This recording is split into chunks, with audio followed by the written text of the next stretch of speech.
Antimicrobial resistance বা AMR বর্তমান বিশ্বের এক নীরব ঘাতক। অনিয়ন্ত্রিত ও অপব্যবহারের ফলে অ্যান্টিবায়োটিকের কর্মক্ষমতা দিন দিন কমে যাচ্ছে, যার ফলে মানবজাতি আজ এক ভয়াবহ সংকটের মুখোমুখি। এই সংকট মোকাবিলায় প্রয়োজন একটি সমন্বিত উদ্যোগ। আর সেই লক্ষ্যেই world organisation for animal health এবং ডিপার্টমেন্ট অফ লাইভস্টক সার্ভিসেস এর কারিগরি ও আর্থিক সহযোগিতায় one health institute CVASU, one health young voice Bangladesh, Bangladesh AMR response alliance and platform এর সম্মিলিত প্রয়াসে চট্টগ্রামে শুরু হয়েছে এক অনন্য উদ্যোগ।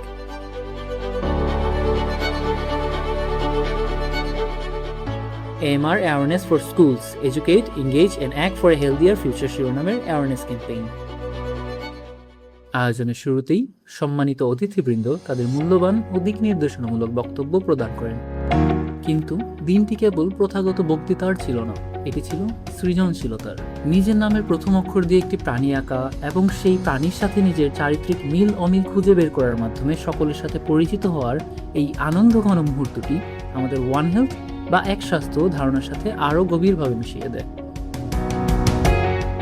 সামহাউ এগুলোর মধ্যে একটা পজিটিভ সাইড আছে, যে সে চেষ্টা করে তার ফ্যামিলিকে আগলায় রাখার, মানে আগলায় রাখার মন মানসিকতা থাকে। তো আমি চেষ্টা করি আমি যেখানেই কাজ করি সেখানে আমি আমার 100% দেওয়ার, এন্ড সেই অর্গানাইজেশনটাকে আমি ওন করা। তো এটাই আমার মনে হয় এগুলোর সাথে আমার ম্যাচের জায়গা। কিন্তু প্রশ্ন হলো, কেন সপ্তম শ্রেণীর শিক্ষার্থীদের বেছে নেওয়া হলো? Mohammad Shahriar Hossain Talukdar, coordinator one health young voice Bangladesh, সকলের সামনে তুলে ধরেন এর বৈজ্ঞানিক প্রেক্ষাপট। তারা যখন জানবে অ্যান্টিবায়োটিকের সঠিক ব্যবহার ও স্বাস্থ্য ঝুঁকি মোকাবেলায় ওয়ান হেলথের ভূমিকা, তখন তারাই হয়ে উঠবে তাদের পরিবারের অতন্ত্র প্রহরী। স্কুলের বাচ্চারা হচ্ছে আমাদের এমন একটা জায়গা যেখান থেকে আমরা আমাদের এই নলেজ গুলোকে ডিসেমিনেট করে দিতে পারি। এরপর ওয়ান হেলথ ইনস্টিটিউট ও ওয়ান হেলথ ইয়াং ভয়েস বাংলাদেশের কার্যক্রম নিয়ে বিস্তারিত আলোচনা করেন অধ্যাপক ডক্টর আহসানুল হক। কারণ একটা অ্যান্টিবায়োটিক প্রোডাকশনের জন্য 28 ইয়ার্স লাগে এবং এটা খুব ব্যয়বহুল এবং সময় সাপেক্ষ। সুতরাং আমাদেরকে অবশ্যই অ্যান্টিমাইক্রোবিয়াল বা অ্যান্টিবায়োটিক্স যদি আমরা ইউজ করতে হয় তাহলে জুডিশিয়াসলি ইউজ করতে হবে, রেশনালি ইউজ করতে হবে। অন্যদিকে আন্তর্জাতিক সংস্থা ওয়াহ এবং বারা এর কার্যক্রম নিয়ে বিস্তারিত আলোচনা করেন ডক্টর মোহাম্মদ হাবিবুর রহমান, যার মাধ্যমে প্রতীয়মান হয় এই ক্ষুদ্র প্রচেষ্টা আসলে একটি বিশাল বৈশ্বিক আন্দোলনের অংশ। আপনি দেখেন যে একটা মুরগির খামারে বিছানা পাতানো এবং সে রাতে ঘুমায়, আপনাদেরকে ঘুমাইতে দিলে আপনারা প্রথমেই কি বলবেন বলেন তো? গন্ধ। এই খামারে গন্ধ। শিক্ষার্থীদের জন্য বিষয়টিকে সহজবোধ্য করতে সকলে মিলে শিক্ষামূলক ভিডিওগুলো যাচাই বাছাই করা হয়। সকলের লক্ষ্য ছিল এমন এক কন্টেন্ট নির্বাচন করা যা একই সাথে যেমন তথ্যবহুল তেমনই বিনোদনদায়ক ও সহজে বোধগম্য। দীর্ঘ আলোচনার পর ভোটের মাধ্যমে সেরা ভিডিওগুলো চূড়ান্ত করা হয়।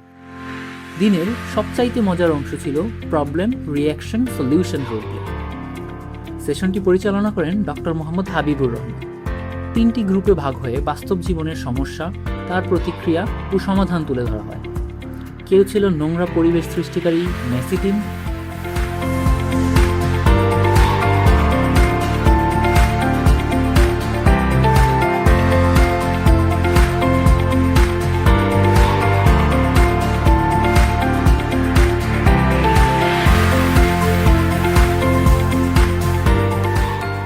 কেউ তার প্রভাবে অসুস্থ হওয়া সাধারণ মানুষ,